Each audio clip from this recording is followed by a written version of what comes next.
जाजरकोटमा पुगेर फर्केपछि प्रधानमन्त्रीलाई रविको सुझाव, जनतालाई चिसोबाट बचाउनुहोस्। राष्ट्रपतिद्वारा स्वास्थ्य मन्त्रीलाई अनुरोध, भूकम्प पीडित घाइतेको उपचार प्रभावकारी ढङ्गले हुनुपर्छ।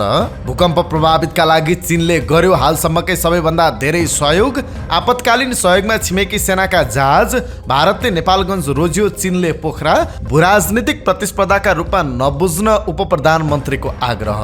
शीर्ष नेताहरूले राजनीतिबाट विश्राम लिए, यो व्यवस्थालाई कसैले केही गर्न नसक्ने कांग्रेस महामन्त्री गगन थापाको बनाई। भूकम्प पीडितलाई अस्थायी आवास बनाउन एमाले 1000 स्वयंसेवक खटाउने। अफ्ताब आलमको मुद्दाको अन्तिम सुनवाई 16 दिनपछि 15 दिनभित्र बहस नोट पेश गर्न आदेश। संविधान त दिएको अधिकार केन्द्र सरकारले नदिएपछि मधेस सरकार सङ्घर्ष गर्दै। मधेस सरकारको चेतावनी, 30 दिनभित्र प्रहरी समायोजन नभए सङ्घ विरुद्ध आन्दोलन गर्छौं। देशभर विद्युत महसुल नतिर्ने ग्राहकको लाइन काटिँदै 50 करोड असुली। आरतीलाई न्याय माग्दै प्रभु शाह पनि धरनामा। वरिष्ठ अधिवक्ता डाक्टर सुरेन्द्र राज भण्डारीले ज्यान मार्ने धम्की दिएको आरोप। मन्त्री सुदन किराँतीलाई हर्क साम्पाङको पत्र, धरानमा एयरपोर्ट बनाउन पहल गर्नुहोस्। करातेका 2 प्रशिक्षकलाई 8 वर्ष कैद सजाय। पोखरामा एटिएम मेसिन फोडिरहेको अवस्थामा भारतीय युवक पक्राउ। पोखराको लेकसाइड 24 घण्टा खोल्न दिन अदालतको आदेश। प्रशासन भन्छ गाह्रो छ। लगातार तेस्रो दिन पनि बढ्यो शेयर बजार। इन्डोनेसियाको बान्दा सागरमा 7.1 म्याग्निच्युडको भूकम्प गयो। सन् 2023 अहिलेसम्मकै तातो वर्ष बन्ने। इजरायलको समर्थन गरेको भन्दै टर्कीको संसदमा कोका कोला र नेस्ले माथि प्रतिबन्ध। दिल्लीमा वायु प्रदूषण गम्भीर स्तरमा पुग्यो। र स्वास्थ्य सम्बन्धी जानकारीमा आज काँचो फलफुल र तरकारी स्वास्थ्यका लागि किन फाइदाजनक मानिन्छ, यो सम्बन्धी जानकारी सहित देशविदेशका 35 महत्त्वपूर्ण खबर संक्षिप्त रूपमा लिएर आएका छौँ। हाम्रो भिडियो सामग्री अन्तिमसम्म हेर्नुहोला। शुभ प्रभात, इन्सा नेपाल न्युजमा यहाँहरू सम्पूर्णलाई हार्दिक स्वागत छ। म सुजन पौडेल। आज मिति 2080 साल कार्तिक महिनाको 23 गते बिहिबार, इस्वी सम्म 2023 नोभेम्बर 9 तारिक। आज कार्तिक कृष्ण एकादशी तिथि। आज रमा एकादशी व्रत बस्ने दिन, साथै आज विश्व स्वतन्त्रता दिवस पनि। दर्शकवृन्द, सदाका दिन जस्तै आज पनि हामी देश दुनियाँको ताजा अनि महत्त्वपूर्ण खबर अपडेट सहित तपाईँमा उपस्थित भएका छौँ। तपाईँले हाम्रो न्युज बुलेटिन कहाँबाट हेर्दै हुनुहुन्छ, कृपया आफ्नो गाउँठाउँको नाम तलको कमेन्ट बक्समा लेखिदिनु होला। प्रस्तुत गरेको सामग्री मन परेको छ भने कृपया हाम्रो भिडियो सामग्रीमा एउटा लाइक अवश्य गरिदिनु होला। आजको समाचार सुरुवात गरौँ प्रधानमन्त्रीलाई रवि लामिछानेको अनुरोध सम्बन्धी प्रसङ्गबाट। राष्ट्रिय स्वतन्त्र पार्टीका सभापति रवि लामिछाने भूकम्प प्रभावित जाजरकोट र रुकुम पश्चिमबाट फर्किए लगत्तै त्यहाँको यथार्थबारे प्रधानमन्त्री पुष्पकमल दाहाल प्रचण्डलाई जानकारी गराउनु भएको छ। बालुवाटार पुगेर राहत व्यवस्थापन र वितरण तथा पीडितले तत्काल भएका समस्या र थप बन्दोबस्तीबारे प्रधानमन्त्रीलाई उहाँले 14 बुँदे सुझाव दिनुभएको छ। छलफलमा प्रधानमन्त्री दाहालले भूकम्प प्रभावित क्षेत्रमा पुगेर लिएको पहल कदमी र सुझावका लागि सभापति लामिछानेलाई धन्यवाद दिँदै प्राप्त सुझाव प्राथमिकताका आधारमा कार्यान्वयनका लागि मन्त्री परिषदको बैठकमा समेत प्राप्त सुझावहरू राख्ने प्रतिबद्धता व्यक्त गर्नुभयो। सभापति लामिछानेले परिवर्तनका लागि विगतमा तातो गोली थाप्न तयार भएका जनतालाई चिसोबाट बचाउनुहोस् भन्दा प्रधानमन्त्री गम्भीर भएको बालुवाटार स्रोतले बताएको छ। त्यस्तै उहाँले दिनुभएको सुझावहरूमा विपदका बेला समयमा नपुर्याइएका सामानको महत्त्व हुँदैन रहेछ भन्ने सिकाइका साथ फर्किएको छु। त्यसैले सरकारले प्रभावित क्षेत्रमा चाहिएका सामग्री तत्काल पुर्याओस्। भूकम्प प्रभावित क्षेत्रमा पठाइएका तिरपालहरूको गुणस्तर राम्रो नभएकाले अब पठाउने तिरपालको गुणस्तर परीक्षण गरी मात्रै पठाइयोस्। त्यस्तै भूकम्प प्रभावित जनता भूकम्प पश्चातको 2 दिनमै आफ्नो जो आफै गर्न सङ्घर्षरत रहेको पाए। यसले जनतालाई राज्यप्रति निराशा बनाएको छ। सरकार जनताको अभिभावक हो भन्ने कुरा स्मरण गराउँदै आम जनसमुदायमा सरकार छ भन्ने प्रत्याभूति गराउन उपयुक्त कदम चाल्नुहोस्। राहत सामग्री जिल्ला प्रशासन कार्यालयमा थुप्रो लागेका छन्, तर भूकम्प पीडितले पाएका छैनन्। प्रमुख जिल्ला अधिकारीले मात्रै सम्हाल्न सक्ने स्थिति रहेन, सरकारको त्यसतर्फ ध्यान जाओस्। त्यस्तै राहत वितरणमा एकरूपता नभएको देखियो। दलगत हिसाब अथवा त्यस ठाउँको जनप्रतिनिधि कुन पार्टीका हुन् त्यही पार्टीका समर्थकले मात्रै राहत पाएको गुनासो आम समुदायले गरेका छन्। राहतमा राजनीति नगरिदिनु भनी सम्बन्धित सबैको ध्यान आकर्षण गराउनु पर्ने देखिएको छ। त्यस्तै अस्पतालमा राम्रो काम भइरहेको भए तापनि जाजरकोट जिल्ला अस्पतालमा स्टेबिलाइजर थिएन। हाम्रो पहलमा त्यहाँ 8 लाख पर्ने स्टेबिलाइजर उपलब्ध गराएको जानकारी गराउन चाहन्छु। त्यस्तै विगतमा भूकम्प प्रभावितको पुनर्स्थापना तथा पुनर्निर्माणका कार्यमा भएको ढिलासुस्ती यसपटक नदोहोरियोस्। पुनर्निर्माण गर्न सकिन्छ र हामी त्यो जिम्मेवारी लिन तयार रहेको कुरा जानकारी गराउन चाहन्छु। सरकारले अपनाएको एकद्वार प्रणालीको अवधारणा एकदमै राम्रो हो र राष्ट्रिय स्वतन्त्र पार्टी यसको पक्षमा रहेको जानकारी गराउन चाहन्छु। तर दुःखका साथ भन्नुपर्छ, यस प्रणालीको व्यवस्थापन खराब भयो। एकद्वार प्रणालीलाई कसरी प्रभावकारी बनाउने र राहत वितरण व्यवस्थापनको योजनाको बारेमा म यहाँसँगको भेटमा सानो प्रस्तुति नै गर्न चाहन्छु। यसैगरी अहिले शौचालयको एकदमै धेरै समस्या छ। सरकारले यसको व्यवस्थापन चाँडै गरोस्। टुरा भएका बालबालिकाको व्यवस्थापनमा सरकारको ध्यान गएको छैन। साथै धेरै घर परिवारका एकजना सदस्य मात्रै बाँकी छन्, उनीहरूले सुरक्षा समेत खोजेका छन्। एकल व्यक्तिका बारेमा सरकारले तत्काल कदम चाल्नुपर्छ।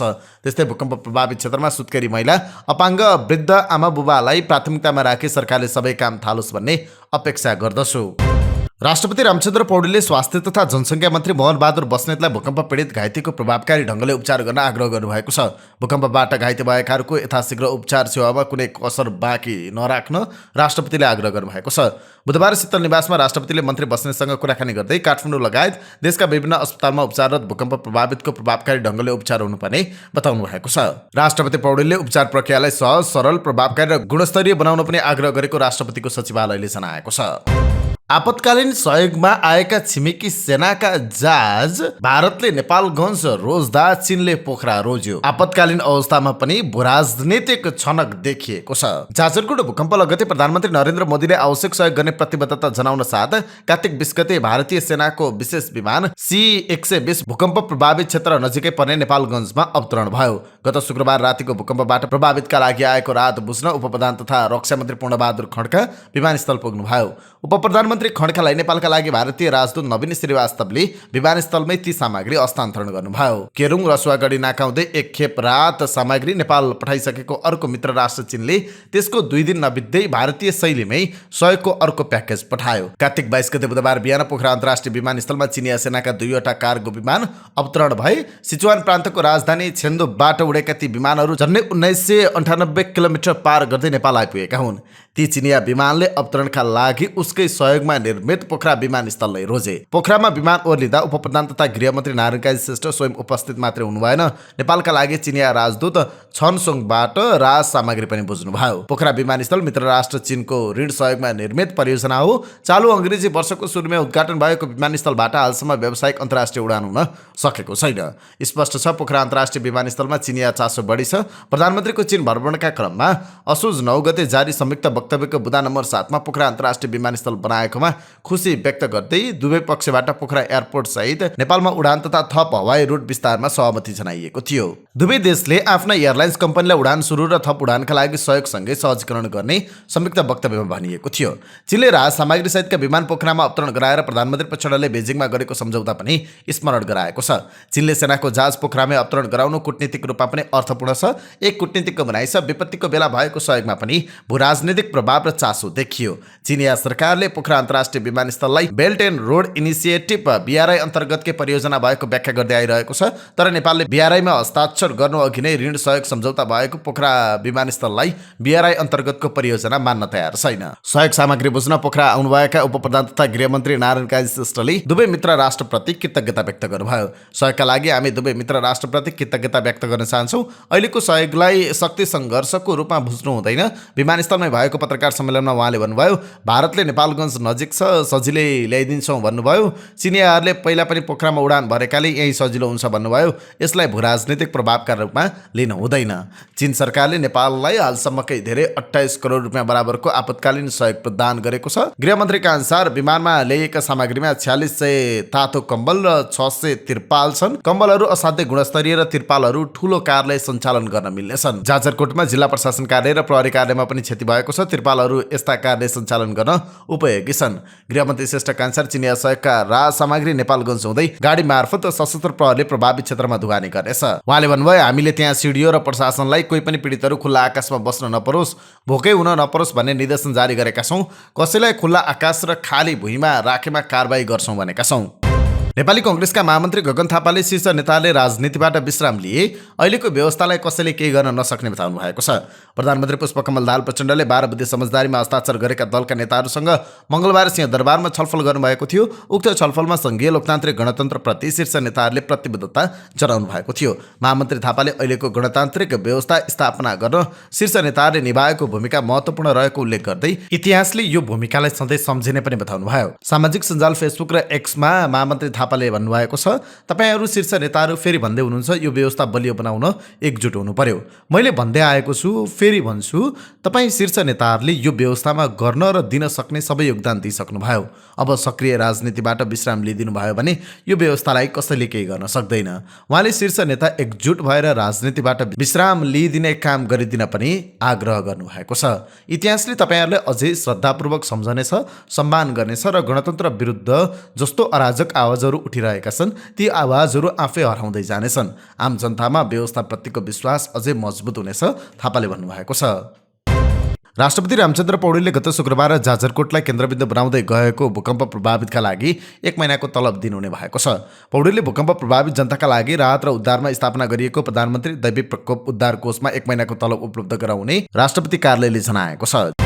नेकपा एमाले जाजरकोट भूकम्प पीडितहरूको अस्थायी आवास निर्माणका लागि 1000 स्वयंसेवक परिचालन गर्ने भएको छ। एमाले सचिवालयको बुधबार बसेको बैठकले मङ्सिर 1 गतेदेखि अस्थायी घरटहरा निर्माणका लागि स्वयंसेवक परिचालन गर्ने निर्णय गरेको छ। एमाले 2072 सालमा 50,000 स्वयंसेवक परिचालन गरेर 3 महिनामा 27,000 अस्थायी घरटहरा बनाएका थियौँ। उपमहासचिव प्रदीप ग्यावालले भन्नुभयो, यसपटक 1000 जना स्वयंसेवक खटिनुहुनेछ। 5000 कार्य दिनभन्दा बढी खट्नेछौँ। 1 करोड रुपियाँ भन्दा बढीको श्रम परिचालन हुनेछ। उहाँले अभियानले हजारौं घर टहरा बनाउने बताउनुभयो। अस्थायी तर न्यानो घर बनाएर बुझाउनेछौँ, ग्यावालले भन्नुभयो।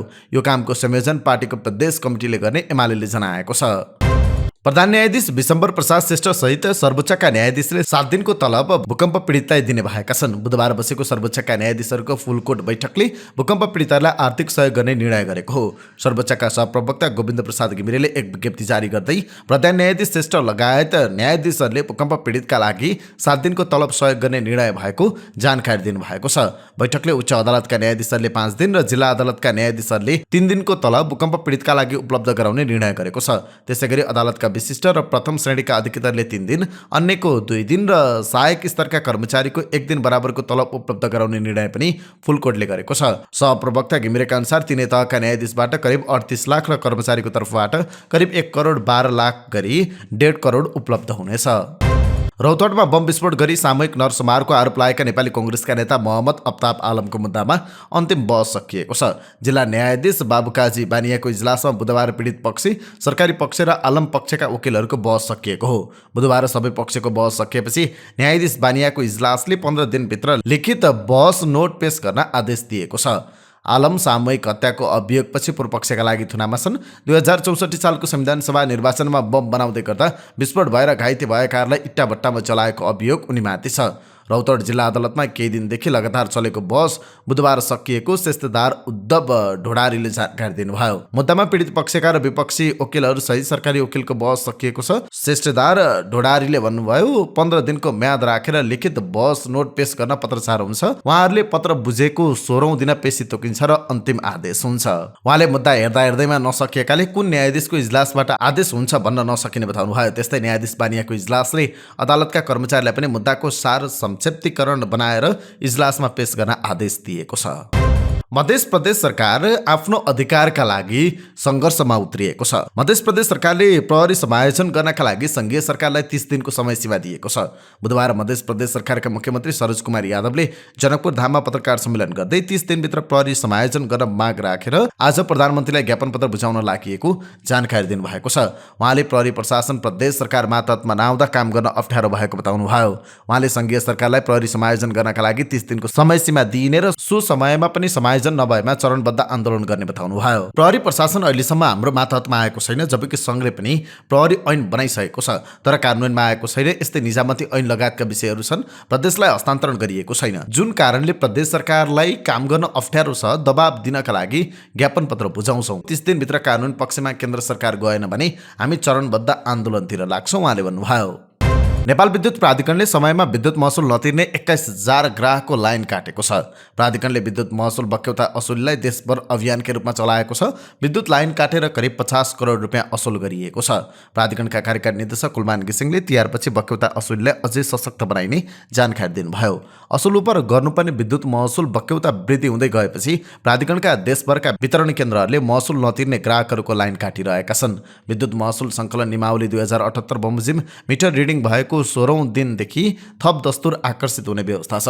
मिटर रिडिङ भएको मितिले 16औं दिनदेखि 30औं दिनसम्म 5% का दरले र 31औं दिनदेखि 40औं दिनसम्म 10% का दरले थप दस्तुर लाग्ने प्रावधान छ। मिटर रिडिङ भएको मितिले 40औं दिनसम्म पनि विद्युत महसुल नबुझाउने उपभोक्तालाई 41औं दिनदेखि बिलको 25% का दरले थप दस्तुर लाग्ने व्यवस्था छ। यसरी 25% का दरले थप दस्तुर लागेको 60औं दिनसम्म पनि बक्यौता महसुल नबुझाएमा लाइन काट्ने व्यवस्था छ। लाइन काटेको 6 महिनासम्म पनि बक्यौता महसुल नबुझाउने उपभोक्तालाई कालो सूचीमा राखी असुली प्रक्रिया अगाडि बढाउने प्रावधान छ।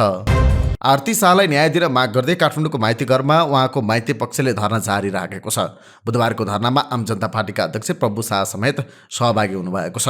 जनकपुर उपमहानगरपालिका 9 थापाचौकका मोतीबाबु शाहसँग विवाह गरेकी आरती गत जेठ 7 गते आफ्नै घरमा मृत अवस्थामा भेटिएकी थिइन्। शाहको दाइजोका कारण परिवारले हत्या गरेको माइती पक्षको दाबी छ। घटनाको छानबिन गरेर दोषीलाई कारबाही गर्नुपर्ने माग गर्दै शाहको परिवार लामो समयदेखि धरनामा छ। गृह मन्त्रालयले शाहका बुबा विनोद प्रसाद शाहलाई पत्र पठाएर आधिकारिक प्रतिनिधि तोकेर वार्तामा आउन आग्रह गरेको थियो, तर सरकार र आर्थिक पक्ष बीच वार्ता हुन सकेको छैन। आफूलाई पत्नीको रूपमा स्वीकार गर्न इन्कार गरेको र उल्टै ज्यान मार्ने धम्की दिएको भन्दै वरिष्ठ अधिवक्ता डाक्टर सुरेन्द्र राज भण्डारी विरुद्ध राष्ट्रिय महिला आयोगमा उजुरी परेको छ। कानुन व्यवसायी समेत रहेकी जानकी पाण्डेले उजुरी दर्ता गर्नुभएको हो। उहाँले भण्डारीमाथि सुरक्षा निगरानी गर्न र आफ्नो सन्तान तथा नातेदारको जीवज्यानको सुरक्षा गर्न माग गर्नुभएको छ। 19 माघ 2074 मा आफूहरूबीच सामाजिक परम्पराअनुसार बिहे भएको, त्यसपछि एकसाथ बस्दै आएको तर पछिल्लो समय पटक पटक विवाह दर्ताका लागि अनुरोध गर्दा भण्डारीले इन्कार गरेको उजुरीमा उल्लेख छ। विवाह भएको 6 महिनासम्म हाम्रो राम्रो सम्बन्ध थियो। विवाह दर्ता अनुरोध गर्न थालेपछि सम्बन्धमा दरार देखिन थालेको उजुरीमा भनिएको छ। पछि पारिवारिक रूपमा नातेदार जम्मा भई विवाद समाधानको उपायबारे छलफल गर्दा उहाँले मेरो हत्या गर्ने धम्की दिनुभयो। बीचमा वरिष्ठ अधिवक्ता भण्डारीले विवाह दर्ताको फारम भरेर हस्ताक्षर समेत गरेको तर वडा कार्यालयमा शनाखत नगरेको, त्यसपछि दुवै पक्षले शनाखत नगरेको भन्दै वडाले बिहे दर्ता गर्न अस्वीकार गरेको उजुरीमा उल्लेख छ। उजुरी अनुसार ज्यान मार्ने धम्की आएपछि जानकीले आफूले शान्ति सुरक्षाको माग गरी जिल्ला प्रशासन कार्यालयमा निवेदन दिएकी थिइन्। छानबिनका सिलसिलामा जिल्ला प्रहरी कार्यालयले बोलाउँदा समेत वरिष्ठ अधिवक्ता भण्डारी प्रहरी कार्यालयमा नगएको उजुरीमा उल्लेख छ। 6 वर्षदेखि आफूहरू पति पत्नीको रूपमा रहेको, विभिन्न निकाय तथा अन्य कामका सिलसिलामा प्रयोग भएका कागजातमा पति पत्नीका रूपमा आफूहरूको नाम समावेश भएको तर विवाह दर्ता नगरिदिएको उजुरीमा उल्लेख छ। निवेदनमा उनले भनेकी छन्, मेरा पति डाक्टर सुरेन्द्र भण्डारीले मसँग विवाह दर्ता गर्न अस्वीकार गर्दा मेरो महिला अधिकार हनन भएकाले उनलाई कानुन बमोजिम कारबाही गरी विवाह दर्ताका लागि निवेदन जारी गरी पाऊँ। विवाह दर्ता भएको मितिमा बिहे दर्ता गर्न इन्कार गरी महिला अधिकार हनन गरी श्रीमतीको नातालाई अन्यथा प्रमाणित गर्न खोजेको भन्दै पाण्डेले परम्परागत रूपमा बिहे भएको मितिमै आफूले दर्ता प्रमाणपत्र पाउनुपर्ने माग गर्नुभएको छ। आफूलाई श्रीमतीको अधिकारबाट विमुख गरी भण्डारीले अन्याय गर्न खोजेको भन्दै उनले आयोगमा आफ्नो निवेदनमाथि तत्काल सम्बोधन गरिदिन माग गरेकी छन्। वरिष्ठ अधिवक्ता डाक्टर सुरेन्द्र भण्डारीले पनि आफ्नै पत्नी जानकी पाण्डेले उजुरी हालेको स्वीकार गरेका छन्। मेरो श्रीमतीजीले नै मै विरुद्ध उजुरी हाल्नु भएको हो। हामीहरू पति पत्नी भएकोमा विवाद छैन तर बिहेको मितिबारे विवाद छ। उनले भने त्यसबाहेक अरू कुनै पनि आरोप सत्य होइन। सुनसरीको धरान उपमहानगरपालिकाका मेयर अर्क साम्पाङ राईले धरानमा एयरपोर्ट बनाउन पहल गरिदिन आग्रह गर्दै संस्कृति पर्यटन तथा नागरिक उड्डयन मन्त्री सुदन किराँतीलाई पत्र लेख्नु भएको छ। धरान उपमहानगरपालिका 17 मा हवाई मैदान निर्माणका लागि यति इन्टर कर्पोरेटेड प्रालिबाट जग्गा खरिद गरी हालसम्म एयरपोर्ट निर्माण नभएको भन्दै साम्पाङले मन्त्री किराँतीलाई पत्र लेख्नु भएको छ। एयरपोर्टको लागि भनेर जग्गा बिक्री वितरण गरेका जग्गा धनीहरूले जग्गा फिर्ता दिलाउन भन्दै महानगरमा पटक पटक निवेदन आएको स्मरण मेयर साम्पाङले पत्र मार्फत मन्त्री किराँतीलाई गराउनु भएको छ। जग्गा किनेको यति इन्टर कर्पोरेटेड प्राइललाई एयरपोर्ट निर्माणको अवस्थाबारे पत्रचार गर्दै काम अगाडि नबढाउनुको कारणबारे उपमहानगरले प्रश्न गरेको थियो। यतिले गत 9 असोजमा प्रश्नको जवाब दिँदै पत्र पठाएको थियो।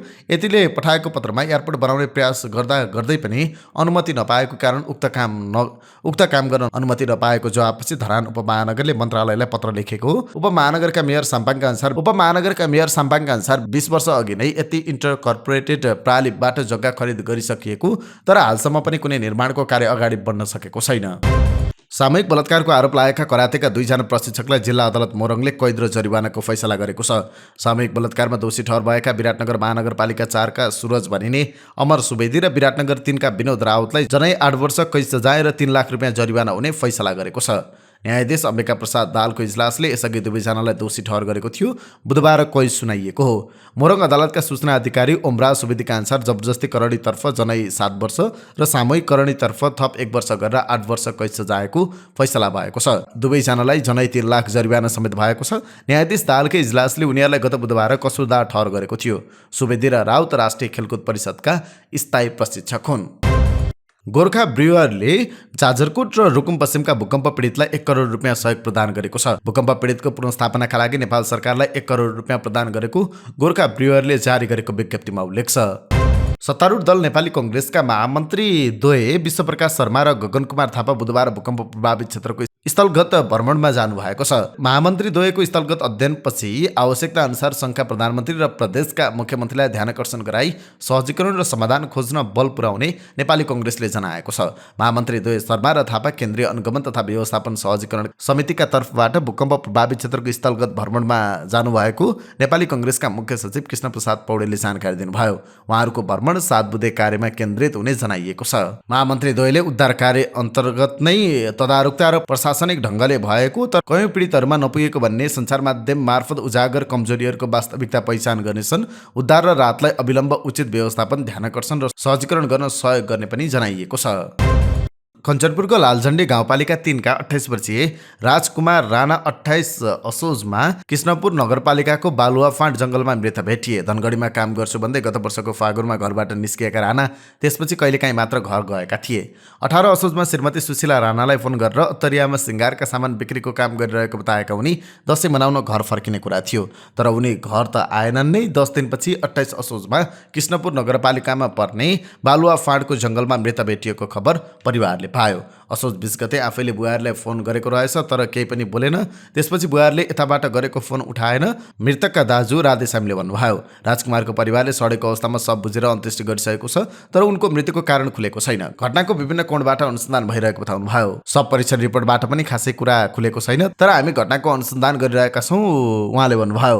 प्रहरीका अनुसार राजकुमार ठगी तथा लागुओसो सम्बन्धी मुद्दामा मुछिएका व्यक्ति हुन्। राजकुमारका नाममा काठमाडौँ र सिराहामा ठगी तथा कैलाली र कञ्चनपुरमा लागुओसो सम्बन्धी मुद्दा रहेको प्रहरीको भनाइ छ। राजकुमारको मृत्युका कारण 6 वर्ष अघि उनीसँग प्रेम विवाह गरेकी सुशीला राणा र 3 वर्षका छोराको बिचल्ली भएको छ।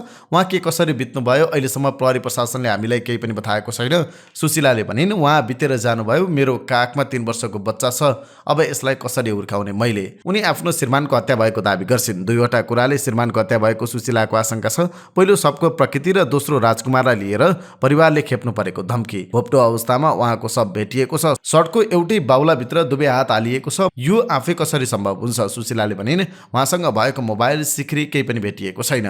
उनले भनेको अर्को कारण चाहिँ घर परिवारले पाएको धम्की हो। राजकुमारका आमा बुबा श्रीमती र दाजुहरूले बताएअनुसार उनले आफूले गर्ने कामबारे घरमा बताएका थिएनन्। उनी नभएका बेला बेलौरी नगरपालिका 8 का वडा अध्यक्ष विश्राम राणा एउटा समूह लिएर 3-4 पटक घरमा गएका थिए। बेलौरीकै नन्दकली राणाको खाताबाट राजकुमारले 3 लाख रुपियाँ झिकेको भन्दै सो रकम फिर्ता माग्दै उनीहरू घरसम्म पुगेका थिए। वडा अध्यक्ष विश्रामले राजकुमारको परिवारलाई पैसा फिर्ता नदिए ज्यान मार्ने सम्मको धम्की दिएका थिए। वडा अध्यक्ष विश्राम राणाले भने सहमतिमा लेनदेनको विवाद बताउनु भएको छ। उहाँका अनुसार नन्दकली राणाको खातामा जम्मा भएको 3 लाख रुपियाँ झिकिएपछि प्रहरीले उनलाई पक्राउ गरेको थियो। ताप्लेजुङमा राति 10 बजेसम्म मात्रै देउसी भैलो खेल्न पाइने भएको छ। जिल्ला प्रशासन कार्यालयले बुधबार सूचना जारी गर्दै आफूले खुसियाली मनाउँदा अन्य व्यक्ति, टोल छिमेक समुदाय र सार्वजनिक जीवनमा असर नपर्ने गरी मनाउन पनि अपिल गरेको छ। निमित्त प्रमुख जिल्ला अधिकारी टङ्कप्रसाद भट्टराईद्वारा जारी सूचनामा शान्ति सुरक्षा कायम गर्दै संस्कृति जगेर्ना गर्न पनि अनुरोध गरिएको छ। जाजरकोट र रुकुम पश्चिमका भूकम्प प्रभावितका लागि नेपाल इन्भेस्टमेन्ट मेगा बैंक लिमिटेडले 50 लाख सहयोग गर्ने भएको छ। बैंकको सञ्चालक समितिको बैठकले सामाजिक उत्तरदायित्व अन्तर्गतमा रहेर उक्त रकम सहयोग गर्ने निर्णय गरेको हो। सो रकम प्रधानमन्त्री दैवी प्रकोप राहत उद्धार कोषमा जम्मा गरिएको बैंकले जनाएको छ।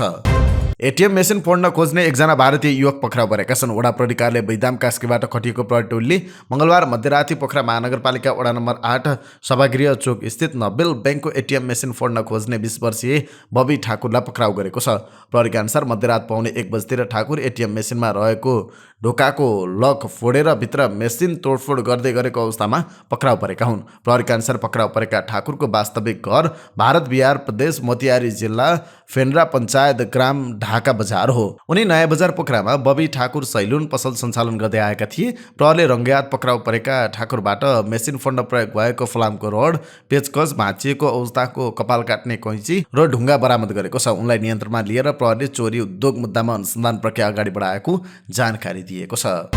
पटक पटक आश्वासन, निर्णय र निर्देशन भए पनि कार्यान्वयन हुन नसकेको विषय हो पोखराको लेक साइड 24 घण्टा खुल्ला राख्ने। उच्च अदालत पोखराले बुधबार लेक साइड 24 घण्टा खोल्न दिन अन्तरिम आदेश गरेपछि फेरि यो विषयमा बहस सुरु भएको छ। कायम मुकायम न्यायाधीश राजन प्रसाद भट्टराईको एकल इजलासले लेक साइडमा कानुन बमोजिम व्यापार व्यवसाय गर्न रोक्न लगाउने कार्य नगराउन जिल्ला प्रशासन कार्यालय कास्कीको नाममा आदेश दिएको छ। गृह प्रशासन सुधार कार्ययोजना 2074 को बुधा नम्बर 25 मा ठमेल दरबार मार्ग पोखराको लेकसाइड जस्ता पर्यटनको आवागमन बढी हुने क्षेत्रहरूमा 24 घण्टा बजार खुल्ला रहने गरी आवश्यक सुरक्षाको प्रबन्ध गर्ने बताइएको थियो। तर त्यो कार्यान्वयन नभएको भन्दै जिल्ला प्रशासन कार्यालय कास्कीलाई विपक्षी बनाएर मङ्गलबार देवी कुमारी बरालले रिट हालेकी थिइन्। निवेदकका तर्फबाट वरिष्ठ अधिवक्ताहरू मोहननाथ कोइराला, अधिवक्ता शिवराज वाग्ली, दीपक पराजुली र दिनेश आचार्यले बहस गरेका थिए। उनीहरूको बहस सुनेपछि उच्च अदालत पोखराले 15 दिनभित्र लिखित जवाब पेश गर्न पनि जिल्ला प्रशासन कार्यालय लगायतका विपक्षीलाई आदेश दिएको छ। यता अदालतको आदेशलाई सम्मान गर्नुपर्ने भए पनि तत्कालै सुरक्षा चुनौती रहेको प्रहरीको भनाइ छ। कास्की प्रहरी प्रमुख मोहन थापाले अहिलेकै अवस्थामा 24 घण्टा खोल्न कठिन रहेको बताउनुभयो। अहिले कास्कीमा एकजना प्रहरीले 1000 जनालाई सुरक्षा दिनुपर्ने अवस्था रहेको थापाले सुनाउनुभयो। एकातिर जनशक्तिको अभाव छ भने अर्कोतिर CC camera, sound proof, security गार्डको व्यवस्था पनि हुनु पर्यो, नत्र सम्भव हुने कुरा भएन। यसले अपराध बढाउँछ। एसपी थापाले भन्नुभयो, प्रहरीको एक्लो प्रयासले मात्र हुँदैन, स्थानीय तहले चोकचोकमा आधुनिक सीसी क्यामेरा राख्नु पर्यो। व्यवसाय गर्दै गर्दा अर्को मान्छे पीडित हुनु भएन। व्यवसायीले सेवाग्राहीको ग्यारेन्टी लिनु पर्यो। पाल्पाको निस्ती गाउँपालिका 7 मोटे खर्कमा टिप्पर दुर्घटना हुँदा एकजनाको मृत्यु भएको छ। मृत्यु हुनेमा पाल्पाको पूर्व खोला गाउँपालिका 2 जल्पा बस्ने 19 वर्षीय दिलकुमारी आले रहेकी छन्। भुटुकेबाट चुनढुङ्गा बोकेर नवलपरासीको होङसी सिमेन्ट उद्योगतर्फ गइरहेको लु 2 ख 529 नम्बरको टिप्पर सडकको भित्तामा ठोकिएको थियो। टिप्परबाट आम फाल्ने क्रममा दिलकुमारीलाई टिप्परको पाङ्ग्राले किच्दा उनको घटनास्थलमा मृत्यु भएको जिल्ला प्राधिकारले पाल्पाका प्रवक्ता एवं डीएसपी सुगन्ध श्रेष्ठले जानकारी दिनुभयो। त्यस्तै दुर्घटनामा निस्ती गाउँपालिका 7 बस्ने 25 वर्षीय हिमाली आली, चालक मकवानपुरको मनहरी गाउँपालिका 9 बस्ने 26 वर्षीय अञ्जन सुनार र सहचालक मकवानपुरको हेटौँडा 9 बस्ने 24 वर्षीय आशिष सुनार घाइते भएका छन्। उनीहरूलाई उपचारका लागि नवलपुरतर्फ पठाइएको पाल्पा प्रहरीले जनाएको छ। पछिल्ला 3 दिन शेयर बजार लगातार बढेको छ। सोमबार 21, मङ्गलबार 11 अङ्क बढेको नेप्से बुधबार 5 अङ्क बढ्यो। 5.17 अङ्क बढेर नेप्से 1863 बिन्दुमा कायम भएको छ। कारोबार रकम भने घटेको छ। मङ्गलबार 79 करोडको शेयर किनबेच भएकोमा बुधबार 78 करोड 27 लाखमा खुम्चिएको थियो। कुल 124 कम्पनीको मूल्य बढ्दा 93 को घट्यो भने 22 को स्थिर रह्यो। ग्लोबल आयामी लघुवित्त संस्थाका लगानीकर्ताले सबैभन्दा धेरै मूल्य कमाएका छन्। सो कम्पनीको शेयर मूल्य एकै दिन 8% बढ्यो। त्यस्तै पिपुल्स पावरको 7.4, एसबीआई बैंकको 7.3, भगवती हाइड्रो पावरको 6.7, मान्डो हाइड्रो पावरको 6.7% बढ्यो। कर्पोरेट डेभलपमेन्ट बैंकका लगानीकर्ताले भने सबैभन्दा धेरै मूल्य गुमाए। यो कम्पनीको मूल्य 6.3% घट्यो। साम्लिङ पावरको 5.5, इमर्जिङ नेपालको 4.8 तथा मिथिला लघुवित्तको मूल्य 3.8% घट्यो। कारोबार रकमका आधारमा सोनापुर सिमेन्ट, हिमालयन बैंक संस्थापक, नेपाल इन्भेस्टमेन्ट मेगा बैंक संस्थापक, सानिमा जीआईसी र रिलायबल नेपाल लाइफ इन्सुरेन्स क्रमशः अगाडि रहे। अब के अन्तर्राष्ट्रिय प्रसङ्ग। इन्डोनेसियाको बान्दा सागरमा बुधबार 7.1 म्याग्निच्युडको भूकम्प गएको अमेरिकाको भूगर्भ सर्वेक्षणले जनाएको छ। भूकम्पबाट जनधनको क्षतिबारे तत्काल कुनै समाचार आएको छैन। सर्वेका अनुसार भूकम्पका लागि कुनै पनि सुनामी जारी गराइएको थिएन। प्रारम्भमा स्थानीय समयअनुसार बिहान 11:53 बजे 6.9 म्याग्निच्युडको भूकम्प आएको बताइएको थियो। इन्डोनेसियाली मौसम विज्ञान, जलवायु र भूभौगर्भिक एजेन्सीका अनुसार मुलुकको तनिमटार टापु समूहको सोमलाकी सहरमा भूकम्पको कम्पन मध्यम रूपमा महसुस गरिएको थियो। भूकम्प अत्यन्त तीव्र थियो र तर पनि त्यहाँका मानिसहरू आत्तिएका थिएनन्। हामी भूकम्पको सामना गर्न अभ्यस्त भइसकेका छौँ, सोमलाकी एक स्थानीयले भनिन्। विशेष गरेर सुनामीको कुनै खतरा छैन भन्ने थाहा भएपछि जनजीवन सामान्य रहेको छ। प्रशान्त क्षेत्रको रिङ अफ फायरमा रहेका कारण इन्डोनेसियाले लगातार भूकम्पको अनुभव गर्दछ। जापानदेखि दक्षिण पूर्वी एसिया र प्रशान्त बेसिनसम्म फैलिएको रिङ अफ फायर तीव्र भूकम्पीय गतिविधिको चाप हो। जन्मदिनमा उपहारको रूपमा पठाइएको ग्रेनेड विस्फोट हुँदा युक्रेनी सेनाका प्रमुखका एक सहयोगीको मृत्यु भएको छ। सहयोगीका रूपमा काम गरिरहेका मेजर जेनाडी च्यास्टाकोभको मृत्यु भएको हो। उनका एक सहकर्मीले उनलाई जन्मदिनमा विदेशी मोडलका ग्रेनेडहरूको बाकस पठाएका थिए। युक्रेनका गृहमन्त्रीले टेलिग्राममा यसबारे जानकारी दिँदै उनका 13 वर्षीय छोराले ग्रेनेडलाई टिपेर घुमाउन थालेपछि उनले त्यसलाई खोज्न खोज्दा ग्रेनेड तत्काल विस्फोट भएको थियो। भीषण गर्मी र तातो हावाका कारण सन् 2023 जलवायु परिवर्तनको मामिलामा इतिहासकै सबैभन्दा तातो वर्ष हुने भएको छ। अक्टोबरमा असाधारण रूपमा रहेको तातो तापक्रमले पनि यस अनुमानलाई पुष्टि गर्ने बताइएको छ। युरोपियन युनियनको क्लाइमेट चेन्ज सर्भिसका अनुसार हावा र औसत तापमान हालसम्म सबैभन्दा गर्मी भएको अक्टोबर 2019 को भन्दा 0.4 डिग्री सेल्सियस बढी गर्मी रहेको छ। शोधकर्ताका अनुसार अत्याधिक वैश्विक तापक्रम सन् 2024 सम्म जारी रहने सम्भावना रहेको छ। सन् 2023 मा अन्तिम 2 महिनामा तापक्रमको तथ्याङ्क बदलिने सम्भावना न्यून रहेका कारण यो वर्ष विश्वकै सबैभन्दा तातो वर्ष रहने तय भएको उनीहरूको जिकिर छ। भारतीय क्रिकेट टिमका ओपनर ब्याट्सम्यान शुभमन गिल पाकिस्तानी कप्तान बाबर आजमलाई पछि पार्दै एकदिवसीय क्रिकेटको ब्याट्सम्यानमा शीर्ष स्थानमा उक्लेका छन्। विश्वकपको सुरुवातमा डेङ्गुको शिकार भएका गिलले 6वटा इनिङ खेल्दै 219 रन बनाएका छन्। उनले बङ्गलादेश र श्रीलङ्का विरुद्ध अर्धशतकीय पारी खेलेका थिए। जारी विश्वकपका 8 खेलमा 4 अर्धशतक बनाएका बाबर दोस्रो स्थानमा झरेका छन्। तेस्रो वरियतामा दक्षिण अफ्रिकाका क्विन्टन डिकक रहेका छन्। उनी एकदिवसीय क्रिकेटको ब्याटिङतर्फ शीर्ष स्थानमा पुग्ने भारतको चौथो खेलाडी हुन्। यसअघि सचिन तेन्दुलकर, महेन्द्र सिंह धोनी, विराट कोहली शीर्ष स्थानमा पुगेका थिए। त्यस्तै जारी विश्वकपमा 2 शतक र 4 अर्धशतक बनाएपछि कोहली अहिले वरियताको चौथो स्थानमा उक्लेका छन्। भारतीय कप्तान रोहित शर्मा भने 6औं स्थानमा रहेका छन्। बलिङतर्फ भारतका मोहम्मद सिराज शीर्ष वरियतामा छन्। टर्कीको संसदमा अध्यक्षले इजरायलको आक्रामकताको समर्थन गर्ने कुनै पनि कम्पनीको उत्पादनलाई प्रयोग नगर्ने बताएका छन्। टर्कीको सञ्चार माध्यम टिआरटीका अनुसार मंगलबार देशको उत्तरी प्रान्त ओर्दुमा आयोजित एक कार्यक्रमलाई सम्बोधन गर्दै टर्की ग्रान्ड नेसनल एसेम्ब्लीमा इजरायलको आक्रामकतालाई समर्थन गर्ने कुनै पनि कम्पनीको उत्पादन प्रयोग नगर्ने बताएका हुन्। अबदेखि हामी यस्तो गर्छौं, तर पहिले नै खरिद गरिएको उत्पादनलाई चाहिँ फ्याँक्नु भएन, उनले भनेका छन्। यस्ता कम्पनीहरूको सिधै नाम नलिए पनि रोइटर्सको रिपोर्ट अनुसार टर्कीको संसदले कोका कोला र नेस्लेको उत्पादनलाई बहिष्कार गरेको छ। रोइटर्सले स्रोतलाई उद्धृत गर्दै संसदको रेस्टुरेन्टको मेनुबाट कोका कोला र नेस्लेको कपी हटाइएको छ। अध्यक्षले ती कम्पनीहरूले कसरी इजरायलको आक्रामकतालाई समर्थन गरिरहेका छन् भनेर खुलाउन चाहेनन्। भारतको राजधानी नयाँ दिल्लीको वायु प्रदूषण कम हुनुको साटो झन बढ्दो छ।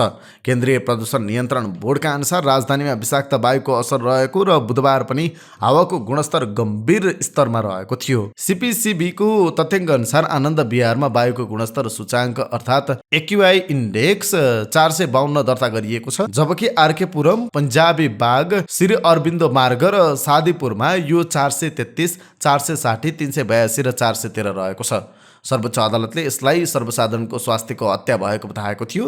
अदालतले पन्जाब सरकारलाई पराल जलाउने घटनालाई रोक्नका लागि उचित कदम उठाउन निर्देशन समेत दिएको थियो।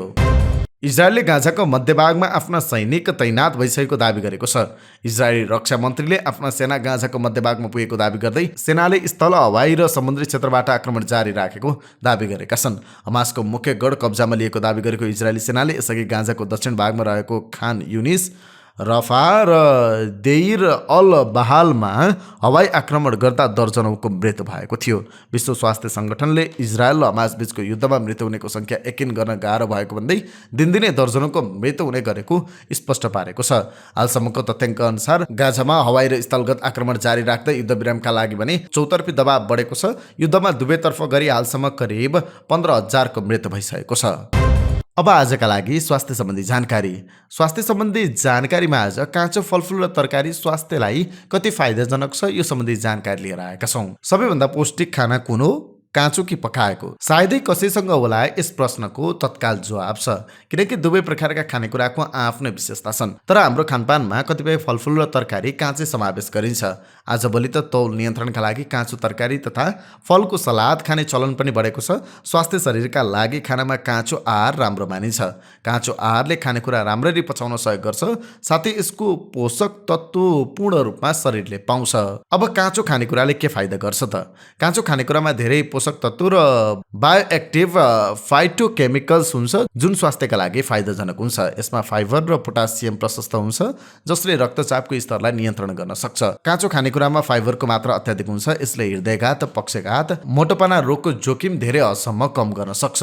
तौल नियन्त्रण गर्न पनि काँचो खानेकुरा फाइदाजनक हुन्छ। काँचो आहार खानाको पूरक हो। यसमा रहेको रेसा पेटमा गएर फैलिन्छ, यही कारण भोक अनुभव हुँदैन। यसले गर्दा ओभर डाइटिङको सम्भावना हुँदैन अथवा शरीरमा अतिरिक्त बोसो जम्दैन र मोटोपनको समस्या हुँदैन।